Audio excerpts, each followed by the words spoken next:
This is Sean's Corner, where all my ideas are anything but square. Now, back to the Whammers. Holy moly! You have tuned into Wham 1180, and this is the world of the Rochester Americans, also known in affection as the Hammers. Don Stevens has been the only radio announcer for the Rochester Americans. He was known for yelling, "Holy moly."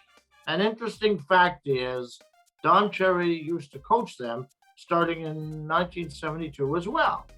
I am a lucky guy because on my ExploreNet service, I can get the whole replay of the 1996 Calder Cup. They won it all and in front of a sellout house in Game 7 at the Blue Cross Arena.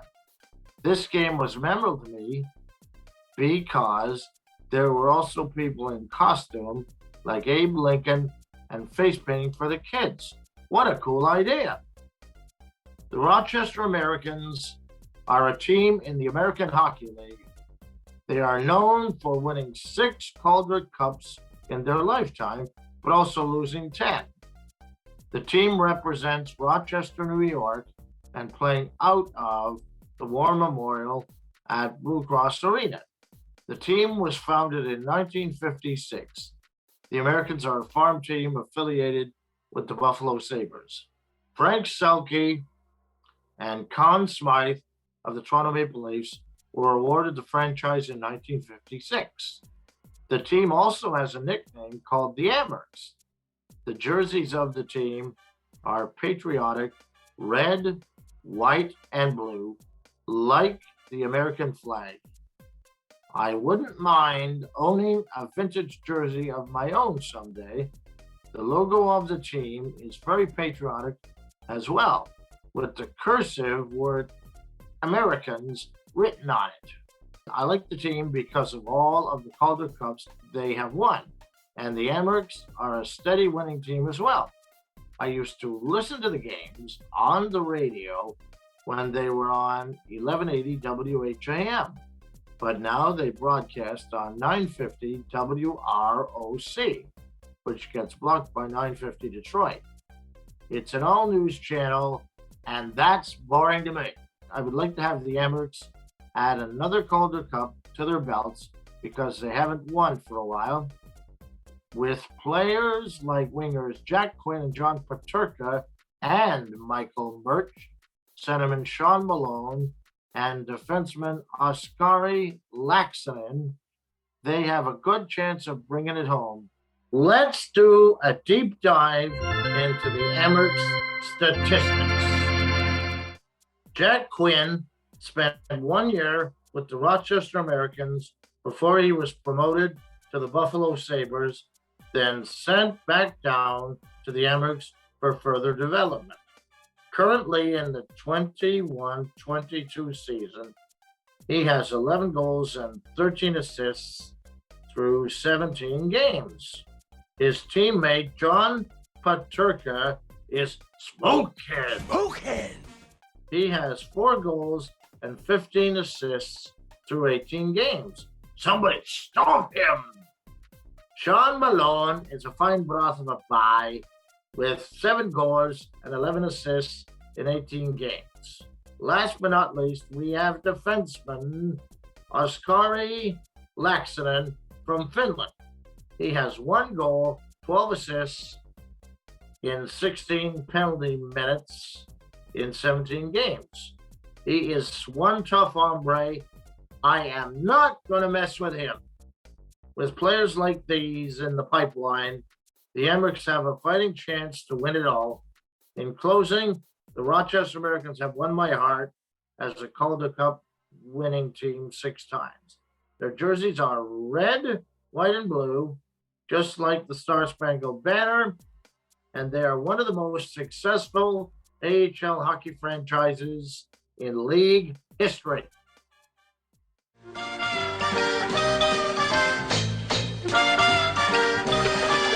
Oh, Rubber Ducky, you're the one. You make bad time. In this segment, I am going to talk about Bert and Ernie. As a child, I grew up on Sesame Street, and Ernie and Bert were my favorite characters. Bert and Ernie share an apartment together, and I've always loved the antics they would get up to. Ernie always gets Bert's goat. For example, if Bert wants it quiet, Ernie wants it loud, and Bert just doesn't have the patience for Ernie. I love to see how Bert gets so upset at Ernie, yet Ernie isn't bothered at all. Am I thirsty? Bert and Ernie made their TV debut in 1969 as a small character spot, but people enjoyed them so much that Jim Henson ended up making them staple characters. Jim Henson was the voice of Ernie, while Bert was voiced by Frank Oz. Frank Oz is also known as the voices of Animal, Miss Piggy, Cookie Monster, Yoda, and Fozzie, to name a few. Ernie was voiced by Jim Henson himself.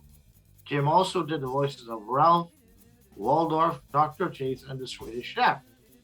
My favorite episode of Bert and Ernie is called The Rhyming Game. Ernie says, "Bert, it's time for the rhyming game," but Bert just wants to read his book. Ernie doesn't give up and talks to Bert in rhymes until he finally gives up and plays along. In the meantime, Bert is getting really annoyed with Ernie and constantly telling him he doesn't want to play. I love to see Bert get hot under the collar. Bert and Ernie have always been a part of the show Sesame Street. Sesame Street was a favorite of mine growing up. Along with Bert and Ernie, I also enjoyed seeing Snuffleupagus, Forgetful Jones, and Big Bird. Sesame Street even wrote such good songs that the Rubber Ducky song made it to the Billboard charts in 1970. Bert and Ernie were an educational character duo that taught people about their ABCs, numbers, and rhyming, all while having fun. In conclusion, Bert and Ernie were good teachers, funny characters, great song performers. Their videos still make me laugh.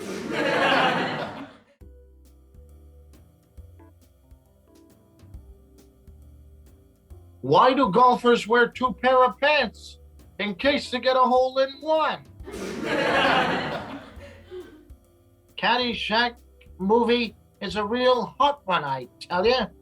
Caddyshack is a comedy movie that is about the trials and tribulations of playing and working at a golf course.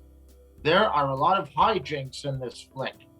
Caddyshack is so funny, you will bust the seam laughing. Caddyshack is a star-studded movie released in 1980 featuring Ted Knight, Bill Murray, Chevy Chase, and of course, the man that gets no respect, Rodney Dangerfield.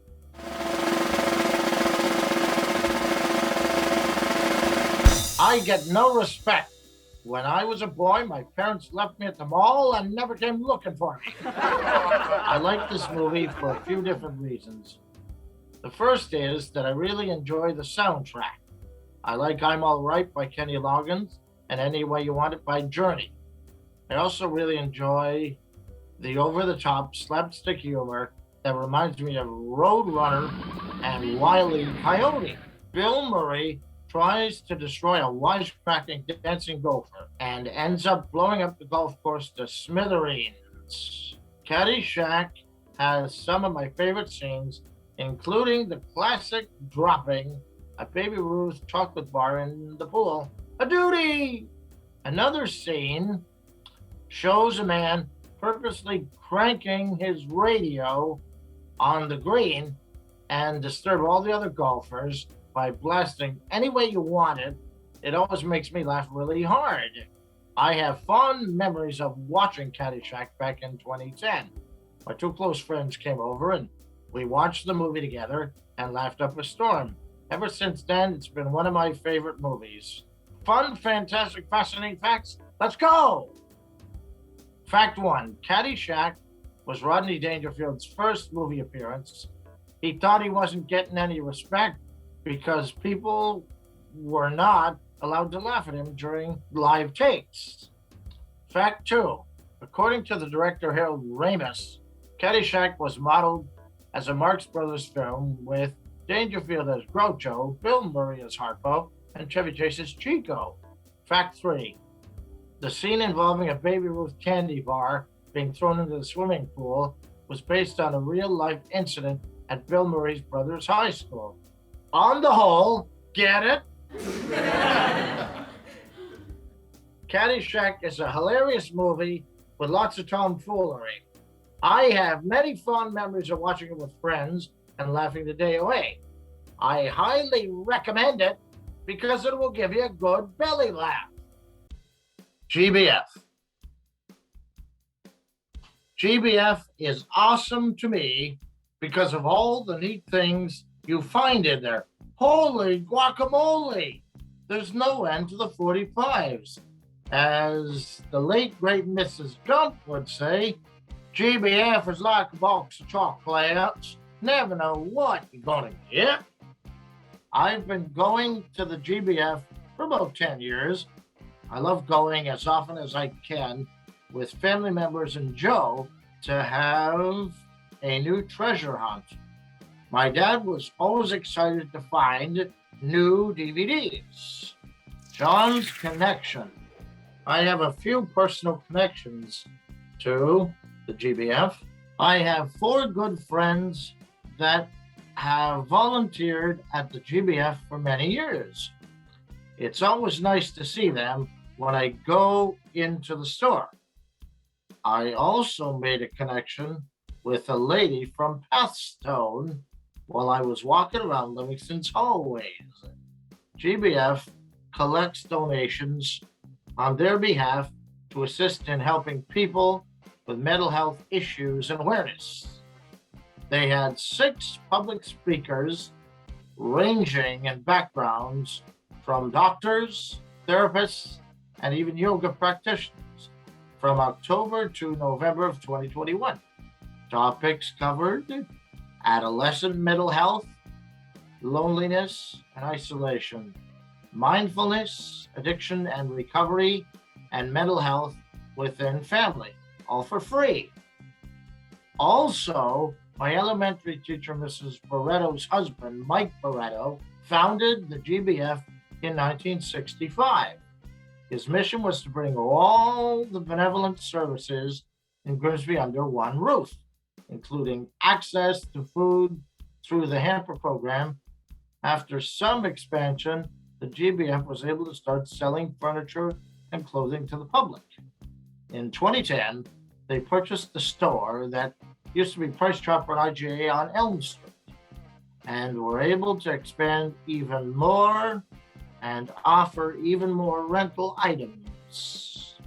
The GBF has enlisted the help of over 300 volunteers to help sort through, test, organize, and sell donated items. Proceeds from the storefront go to support people in the Grimsby community. GBF offers holiday hamper programs for Easter, Thanksgiving, and Christmas. The holiday hamper program is very successful and raises well over $100,000 for food supplies. GBF also offers an emergency rent mortgage subsidy as well as emergency housing. The shoe distribution program fascinated me.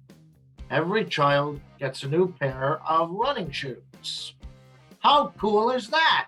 In conclusion, GBF is a community and family-based resource and store that serves the area in many important ways, covering food, personal assistance, children, and even pet supplies. The GBF is important because it helps people when they need it most. Let's be honest. What a record supply.